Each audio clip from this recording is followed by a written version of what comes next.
Hola, ¿qué tal? ¿Cómo les va? Bienvenidos. Somos Salud en Todas las Políticas, celebrando nuestra cuarta temporada al aire y como lo hacemos habitualmente tratamos de rescatar en este mes lo más destacado de todo este año.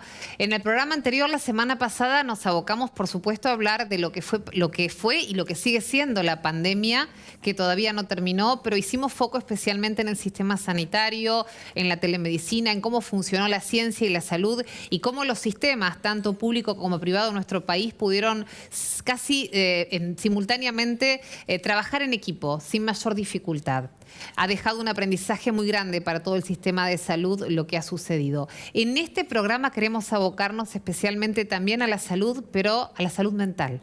El impacto ha sido muy grande y sigue siéndolo, y es algo que va a afectarnos durante mucho tiempo pensando en el futuro. Vamos a hablar con un médico psiquiatra especialista en este tema para que nos pueda contar qué nos pasa a los argentinos, qué están viendo desde ese área de la salud mental, la afectación, ¿no? Y las cosas que nos pasan, y las cosas que perdimos, y las cosas que nos quedaron como traumas, como miedos.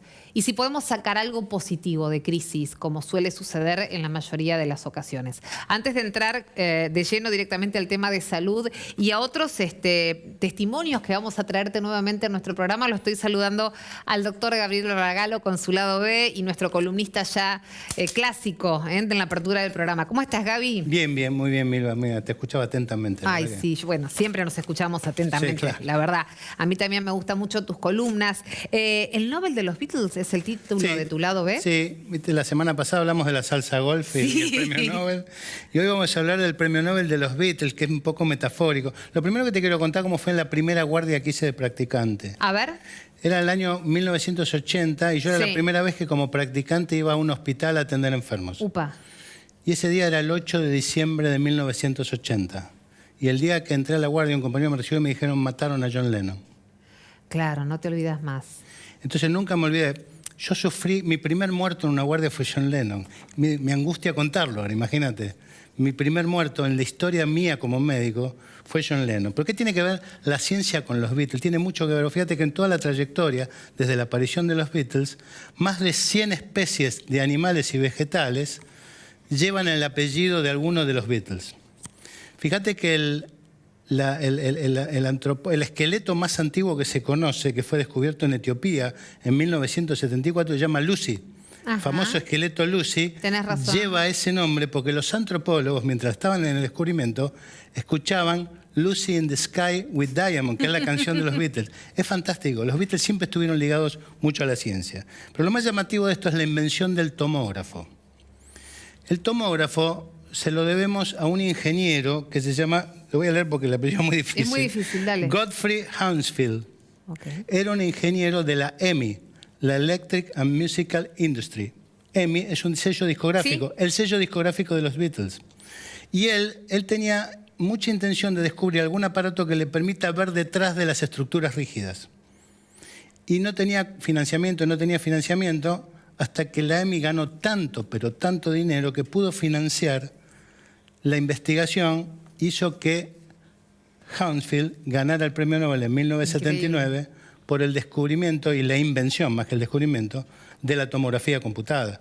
La tomografía computada fue un salto muy grande de calidad en el diagnóstico. Pasamos de la radiología, que era bidimensional, en los cortes tomográficos aplicó un software de computadora y permite ver estructuras que están detrás de las estructuras rígidas. Se empezaron a diagnosticar cánceres mucho más temprano.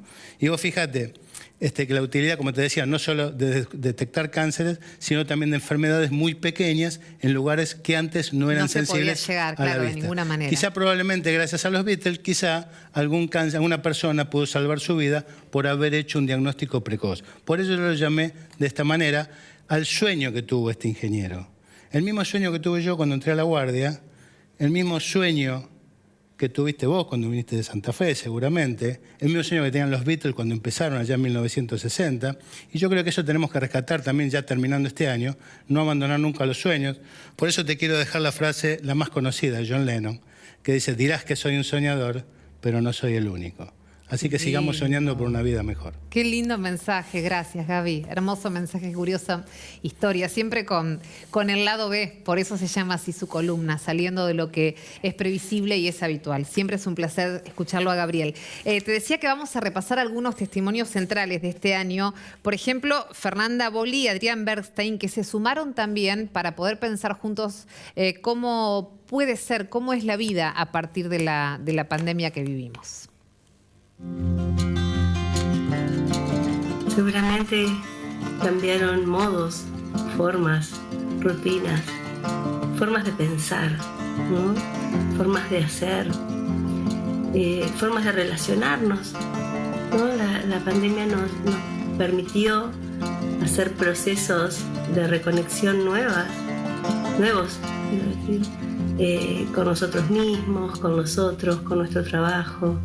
Y creo que esa reflexión, esos encuentros permiten la renovación, permiten el cambio, permiten la creatividad. Y en esa creatividad están las semillitas de lo que pueden ser las vidas, ¿no? A partir de esto. Y que hay más posibilidades de las que creíamos. Y que quizás algunas cosas cuestan, pero hay que trabajar en ellas. Y que tenemos las posibilidades a nuestra disposición. Si tenemos voluntad, lo haremos. El mundo post-pandemia me lo imagino más cuidadoso de todos los esenciales, ¿no? Desde el equipo de salud hasta los repartidores de comida, los que limpian el piso. Me parece que esos roles van a resignificarse. Bien, lo cierto es que hay una afectación concreta a nuestra salud mental y es muy difícil tal vez pensar cómo vamos a pasar después de lo que nos está pasando, cómo vamos a quedar, porque la pandemia pasó con mucha fuerza, todavía sigue, estamos en mejores condiciones, por lo menos de salud física. El tema es nuestra salud mental, ¿no? ¿Cómo estamos? Y eso es lo que queremos preguntarle al doctor Santiago Levín, que es médico psiquiatra y nos acompaña hoy aquí en Salud en Todas las Políticas. Doctor, gracias por conversar con nosotros. Gracias a vos por la invitación. Son, creo, la referencia más clara de cómo estamos. Ustedes, los psiquiatras, también los psicólogos en otra área de la salud. ¿Es posible pensar cómo estamos a esta altura de las cosas cuando todavía no pasó la pandemia, no? Sí, creo que sí, siempre es posible pensar. De hecho, pensar es el verbo más importante en estas épocas, claro. El que hay que tratar de no abandonar y de preservar lo máximo posible, porque pensar es lo que nos puede proteger del bombardeo de información, de fake news, de campañas, etcétera, de miedo, etcétera, de miedo, ¿no? de angustia. Sí. Pensar, compartir con los demás, solidaridad, comunidad, vínculos son las herramientas a favor. Sí podemos pensar cómo estamos. Lo primero que yo diría es tratemos de no cerrar como si ya supiéramos todo. Bien. Si algo aprendimos en este año y medio, 2 años de pandemia, es que no sabemos todo. Sí. Todos hemos dicho cosas inexactas, nos hemos apresurado a salir a dar por ciertas informaciones que luego resultaron no serlo. Tenemos algunas experiencias del pasado que nos ayudan. Por ejemplo, en salud mental, el modelo freudiano de Sigmund Freud nos enseña que la afectación en la salud mental viene en un segundo momento. Primero hay un esfuerzo muy grande para adaptarse a la situación traumática y luego que esta empieza a irse, como el agua de la inundación que se empieza a retirar, empiezan a aparecer los síntomas mentales. Esto lo estamos viendo en todo el mundo. En nuestro país no se caracteriza precisamente por invertir en estudios de epidemiología, tenemos pocos números fabricados en nuestro medio. Pero tenemos informes de colegas de distintas regiones del país, lo que vemos nosotros en las guardias, en los consultorios y los reportes que llegan de todo el mundo. Efectivamente hay una afectación muy importante en la salud mental en todas partes. Hay un aumento grande de consultas por ansiedad, por depresión, hay aumento en el número de tentativas de suicidio. Personalmente yo intento no abundar por este camino porque me parece que puede llevar un poco de alarma. Pero sí, estamos afectados en nuestra salud mental, hemos perdido colegas, hemos perdido familiares y seres queridos, hemos perdido oportunidades, viajes, hemos perdido, en una palabra. y el estado psíquico luego de una pérdida es el estado de duelo. Entonces hay una afectación con patología mental y hay una afectación sin patología que tiene que ver con el afronte normal frente a una pérdida.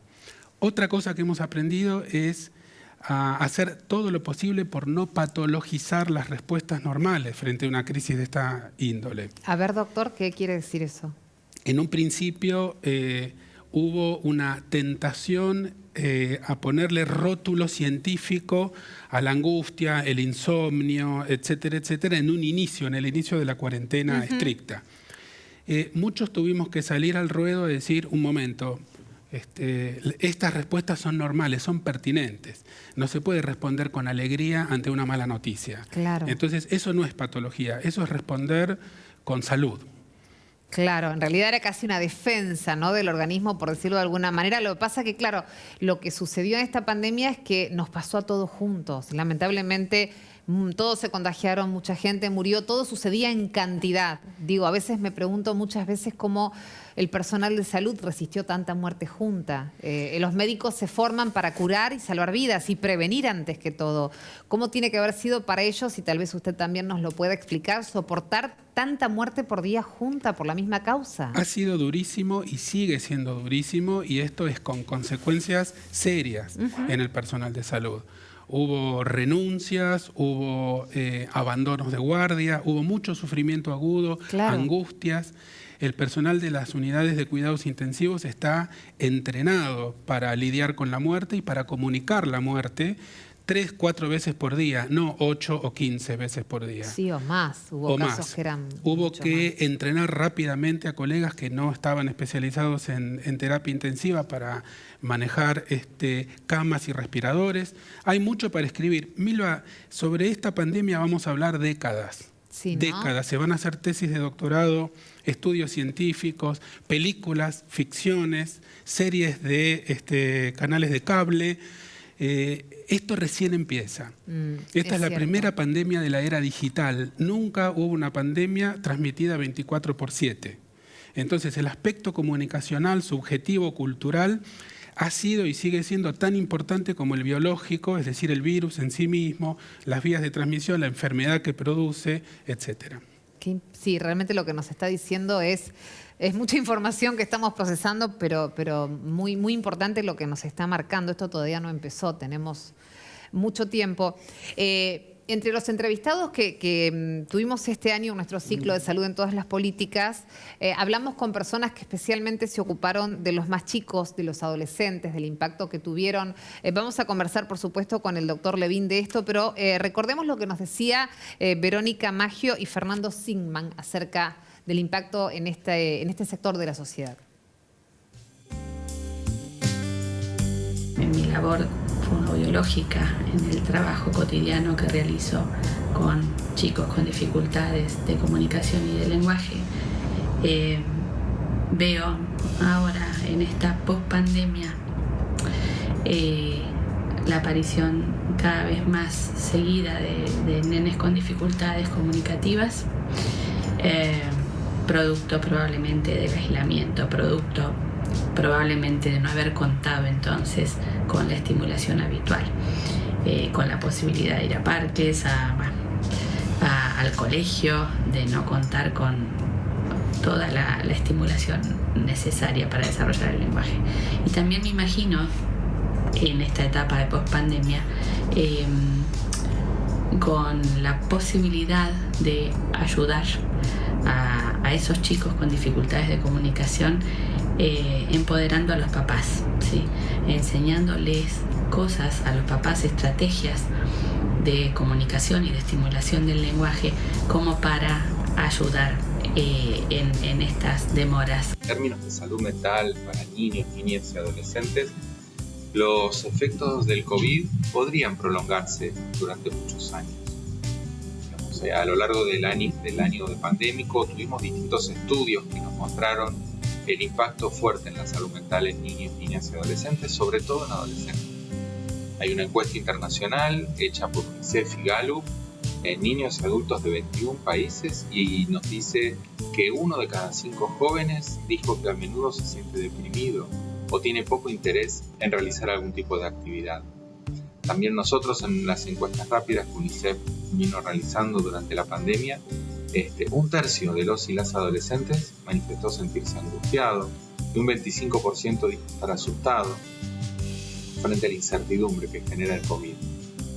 Los y las adolescentes son el grupo más afectado emocionalmente.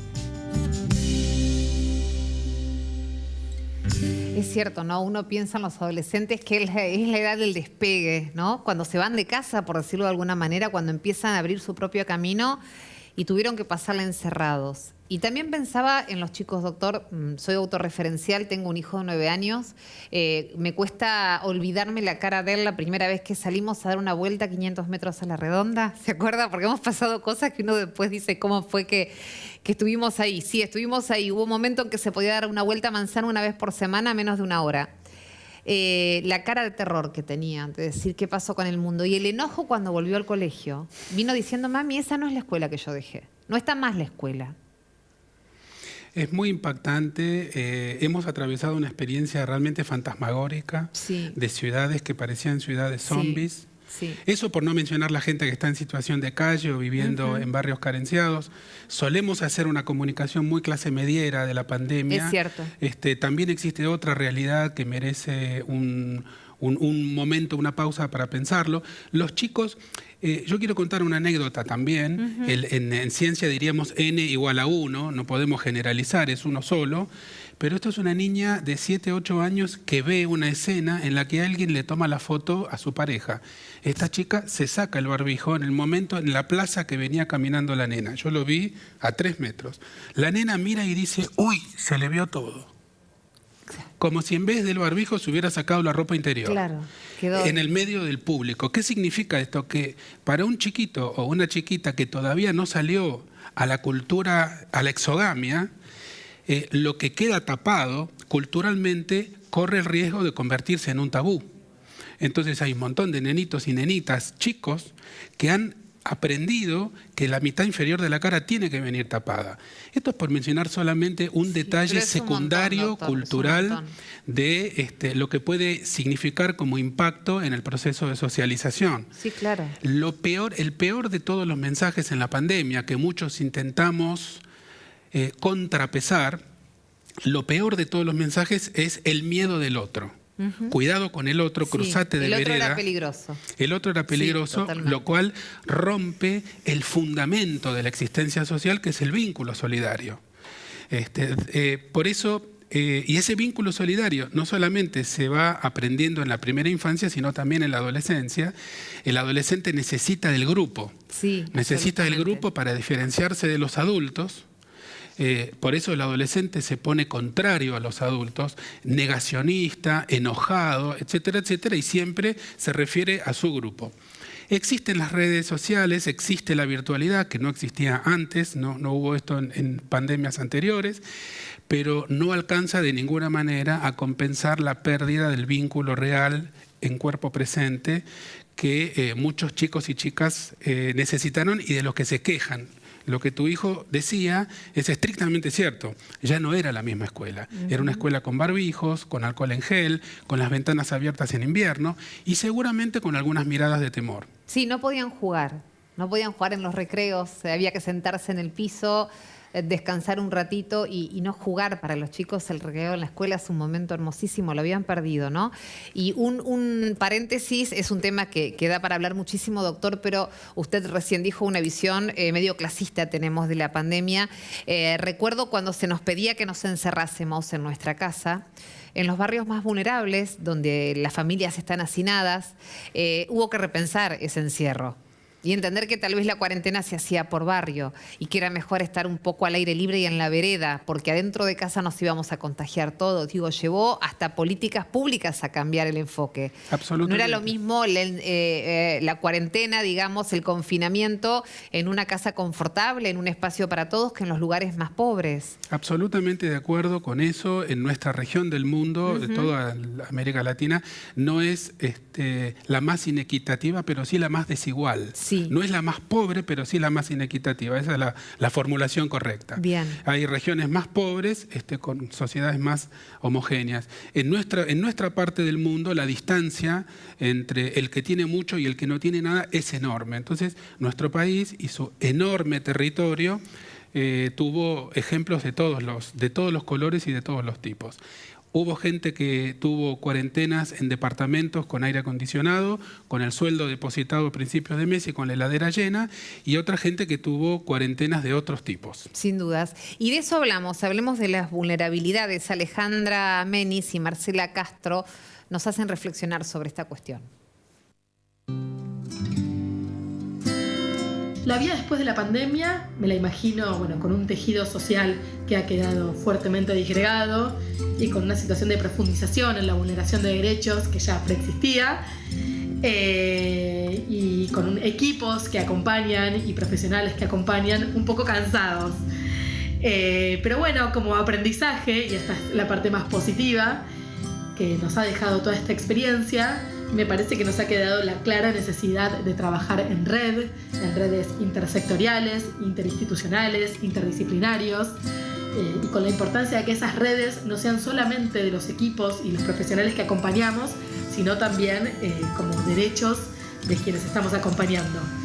Y también me parece que un aprendizaje que nos ha dejado esta experiencia es la importancia de ser flexibles y de ir un poco acostumbrándonos a improvisar en un contexto por demás cambiante.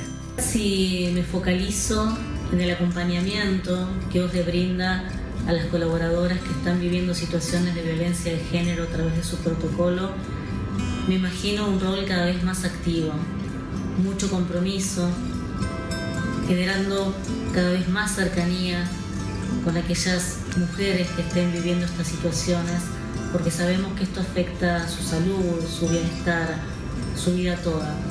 Y como empresa de salud, justamente, queremos reforzar el compromiso de generar espacios donde ellas puedan sentirse contenidas, acompañadas, asesoradas. Con este mismo espíritu también queremos seguir generando acciones formadoras de conciencia, acciones informativas, pero también compartir las experiencias que fuimos adquiriendo en este tiempo, compartirlas con otros y también generar red y que cada vez más seamos muchas las organizaciones que nos transformemos en agentes de cambio para poder erradicar la violencia de género.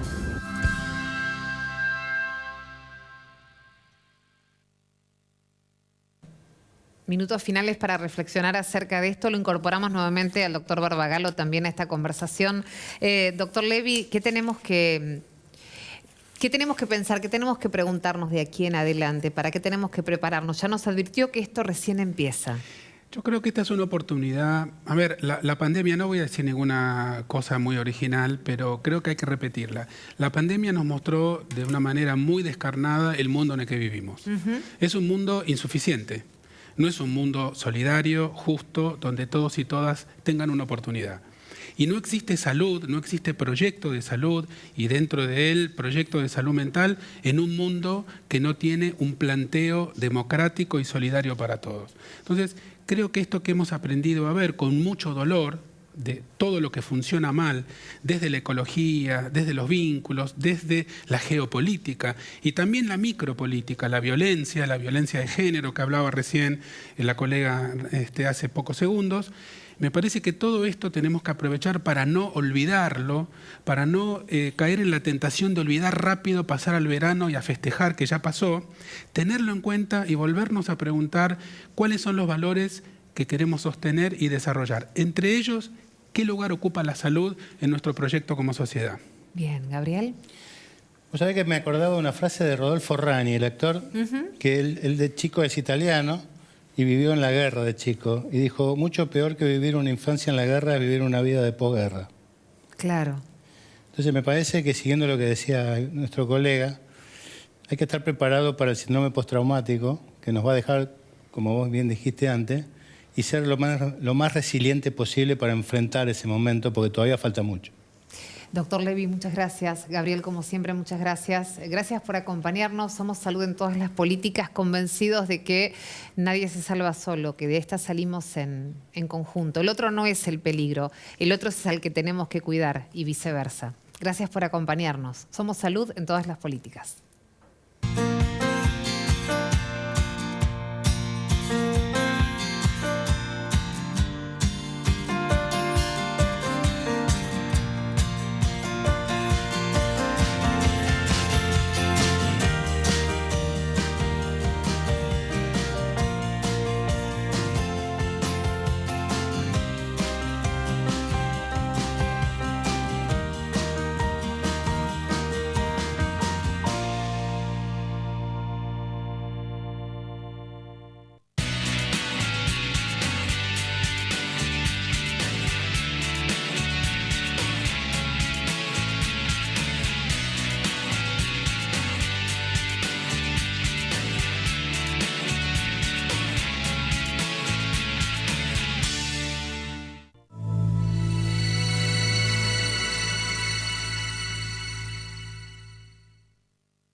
ANDAR, Obra Social de Viajantes Vendedores de la República Argentina. Planes de salud para empleados en relación de dependencia, monotributistas y particulares. Solicita un asesor comercial al 0810-345-0184.